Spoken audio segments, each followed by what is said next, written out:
peculiar woman. She had always been fascinated by the supernatural and the unexplained. As a young girl, she would spend hours reading books on ghosts, aliens, and other paranormal phenomena. Her friends and family thought she was a bit strange, but Mrs. Holt didn't care. She knew there was more to the world than what met the eye. After graduating from college with a degree in parapsychology, Mrs. Holt decided to pursue her passion for the paranormal by teaching a class on the subject. She believed that there were others out there who shared her curiosity and thirst for knowledge. On the first day of class, Mrs. Holt stood in front of her students, a twinkle in her eye. "Welcome, everyone, to Paranormal Studies 101, she said.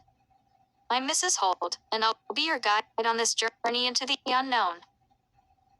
The students looked at each other, unsure of what to expect. One brave soul raised their hand. "What exactly are we going to be learning in this class?" they asked. Mrs. Holt smiled. "We'll be exploring a wide range of topics, from ghosts and hauntings to UFO sightings and psychic abilities. We'll delve into the history of the paranormal and examine the evidence that supports these phenomena."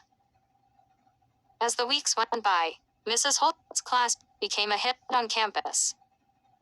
Students were captivated by her stories of haunted houses, mysterious disappearances, and encounters with otherworldly beings. They eagerly participated in experiments and investigations, hoping to catch a glimpse of the supernatural for themselves. One day, a student approached Mrs. Holt after class.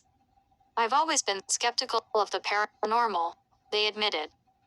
"But your class has opened my eyes to a whole new world of possibilities. Thank you for sharing your knowledge with us." Mrs. Holt smiled, her eyes shining with pride. "I'm glad I could help you see things in a different light," she said. "Remember that the paranormal is all around us. It's up to us to open our minds and embrace the unknown." And with that, Mrs. Holt's class continued to inspire and educate students for years to come, proving that sometimes the most extraordinary things can be found in the most ordinary places.